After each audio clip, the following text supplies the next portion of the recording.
Chapter 9 Lost and Found. Footprints moved over the white-blanketed land, the pair finding a disturbing sight. Half covered by snow was a mother Sharptooth, her corpse laying close to the nest, most likely trying to defend her eggs. Though she was overpowered and killed, unable to defend the helpless young. All that remained in the nest were broken shells and tiny bodies covered in frozen embryo. Chomper shook his head, leaning down to sniff upon the earth, trying to pick up the scent of those who inflicted such violence. It proved little good, for his nose was stuffy and prevented him from picking up a good scent. If anything, Chomper wasn't feeling like himself, hurting all over, having watery eyes, and a splitting headache along with a stuffy nose. "I'm all but useless," Chomper admitted, and brushed his beak before coughing. "It's okay. Your mother taught me the skills of tracking." Ruby only rubbed her muzzle, leaning down, and tried to follow by other means. "They went this way, wherever they are." "The only thing I can say is they might head toward the Great Valley. It doesn't suffer the fury of the frozen sky water as it does in the mysterious beyond." "True. That is the direction they seem to lead." Ruby used her spear to rise, trekking on into the frozen tundra. "Maybe we'll see Littlefoot and the gang," Chomper mused, doing his best to be upbeat despite how bad he felt. Even more frozen sky water fell, the wind picking up and growing stronger as the day wore on. The pair struggled to keep going. The heavy wind made visibility hard. Ruby struggling to see a few feet ahead. It was a whiteout, leaving them blind and unable to follow one particular direction. Thus, they were left to amble about aimlessly, walking till they could no more. "It's no use. We'll have to wait the storm out," Ruby called over the howling of wind. "Good! I'm getting tired and cold," Chomper huffed, and his breath floated out. The white vapor continued to flow out as he panted. Unable to make any headway, they found shelter behind a set of great rocks. Ruby doing her best to start a fire by scraping rocks together. Chomper sheltered the pile of dried leaves and sticks with his body. Ruby leaning down to blow on the smoke, a fire slowly flickering up, burning brightly. Both leaned in, trying to warm their cold hands that were numb and turned blue. Well, Ruby's did. "Ruby, does the cold bother you more now than what it did when we were kids?" "Yeah. I don't know how the adults managed to deal with it, though they were bigger than us. Bigger they were. Maybe the bigger the build, the better one can manage the cold." With a half grin, Ruby let out a small laugh. "What's so funny?" "Just, I know a way we might keep warm," she said, burrowing close to him. "Ruby, now really isn't the time for that." "It was only a suggestion." She opened one of the packs, offering Chomper some dried meat, eating upon the dried fruit and leaves. In one of the several visits from the sky beings, Nancy taught Ruby how to dry and store food for later. Chewing the meat, Chomper swallowed and smiled. "Boy, it's nice to have food I didn't have to catch." "Yes, your mother is a great source of information. A source of information she is." Ruby let him lick her cheek, wrapping himself around her. Cuddled close, the pair got cozy as they drifted off to sleep. "Good night, Chomper." "Good night, Ruby." By the following morning, the frozen sky water stopped falling, and the bright circle appeared to warm them. Ruby blinked, tired from the cold, sleeping deeply through the night. Sitting up, she nudged Chomper to wake, their pair trying to figure out where they were. The mysterious beyond was vast, and during the whiteout, the pair had traveled farther into uncharted territory for them. "Ruby, would you know where we are?" "No. With luck we can find a landmark, like the rock that looks like a long neck." "Yeah, though even then it will be hard to find with all this frozen sky water covering everything." Ruby took the lead, Chomper sniffing around, trying to track where they'd come from. As they went, Ruby got the feeling they weren't entirely alone. She couldn't put her finger on it, but she knew someone or something was out there watching them. By afternoon, Ruby and Chomper stopped to eat, melting some frozen sky water to drink. As they sat, someone walked out from behind a set of rocks. The pair looked up, Ruby reaching toward the blade tied around her chest, while Chomper froze in place. The stranger was a male fast runner who looked the pair over. He was slightly shorter than Chomper, who was considered tall for a fast runner. The male fast runner stood from foot to foot, eyeing the pair up as he slowly moved forward. "Hello there." "Hello yourself." Ruby's hands remained on the handle of her weapon. "First, I should apologize for startling you.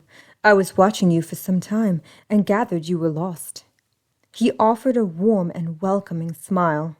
"Am I correct that you are lost?" "Yeah, we sure are," Chomper answered quickly. Yes, Chomper was an adult, but he was, and always would be, the naive little Sharptooth who openly accepted others quickly, perhaps too quickly. "Oh, I'm sorry to hear. Where are you from?" "From the Great Valley," Ruby answered before Chomper could let a single sound escape his open beak. "Interesting. We don't get visitors from the Great Valley. In fact, I assumed it wasn't real. Though in stories, it's quite the thing of legend. Tell me, is it as lush as they say, with flowing waterfalls, grassy meadows, enough tree stars to feast on forever?" Yes, it is everything, and more." "Amazing. Well, some of us weren't lucky enough to cross the Great Gap and reach the other side, so we gave up on believing in finding the Great Valley." "You were there at the time of the Great Earthquake? I wasn't hatched yet. I only ever heard of it. Was it really that bad?" "And worse. Let's just say you should be glad you were fortunate enough not to bear witness to such a tragic and horrific event," he said with a sad expression. "I remember it. How the ground shook violently," Ruby said softly as she shut her eyes, recalling it all too well. "The earth cracked, separated, and a great crevice opened up. The massive gap swallowed anything and everything unfortunate enough to be close to it. Herds great and small. None could escape it."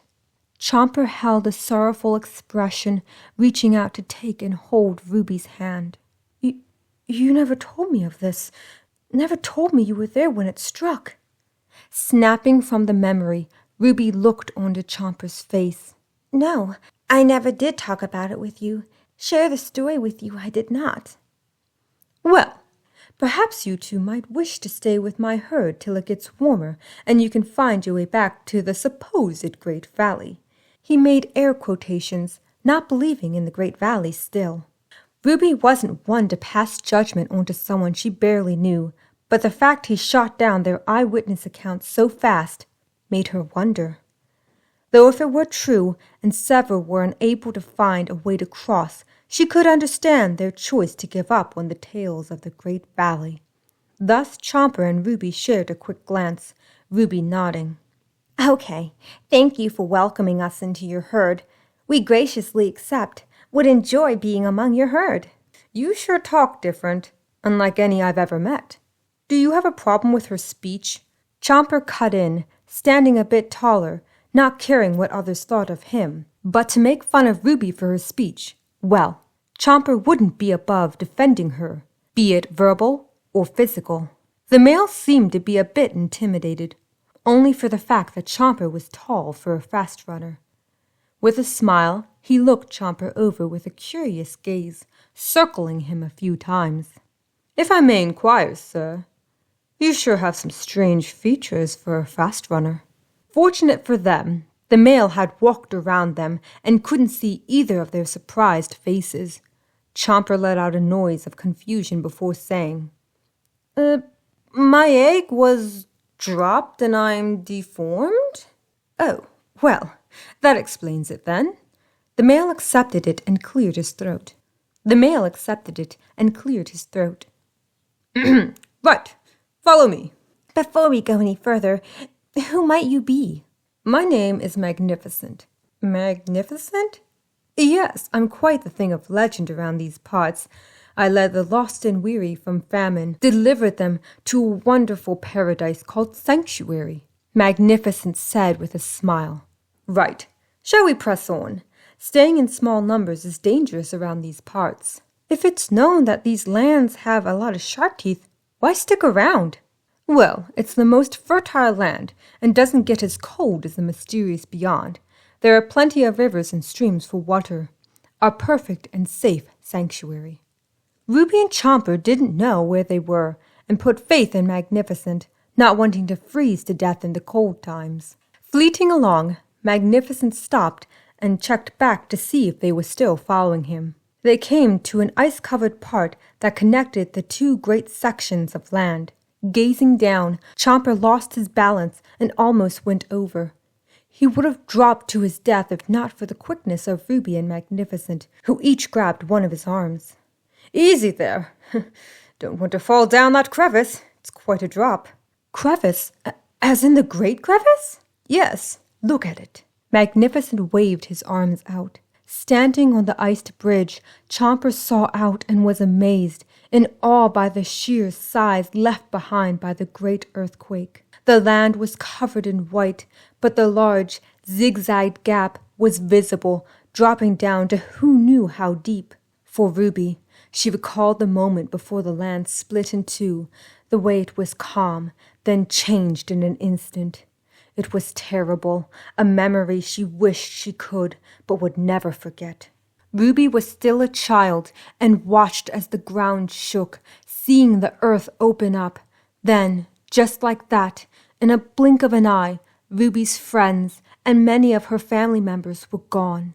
Older Ruby blinked back a few tears, tightening her grip on Chomper's hand, feeling him step closer to let her know he was there for her. Chomper might have had his moments of stupidity, naivety, but overall, he was always supportive of Ruby and her feelings, being there when she needed someone most. Perhaps it was due to his half-sky being mind, a higher level of cognitive and emotional intelligence. Whatever the case, in some way, Ruby needed Chomper in her life just as much as he needed her. Well, shall we go on? Magnificent asked softly. Yes, we're ready.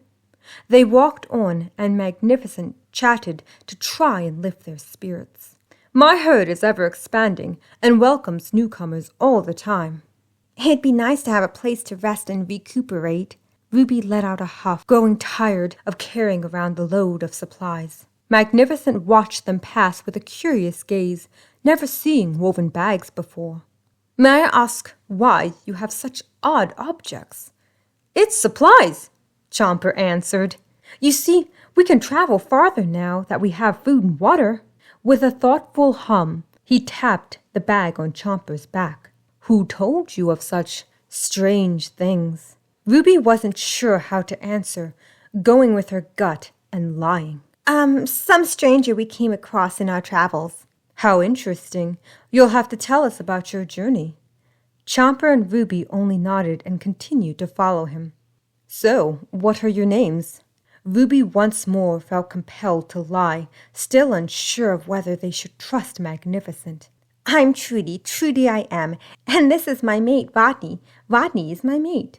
Delighted to make your acquaintance, Trudy and Rodney.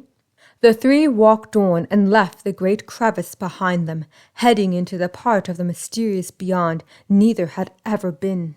Over the course of time, the frozen sky water slowly subsided, the land becoming greener the farther they went. While Ruby was happy to see life, she was worried about finding her way back from where they came. Was following Magnificent the best thing to do?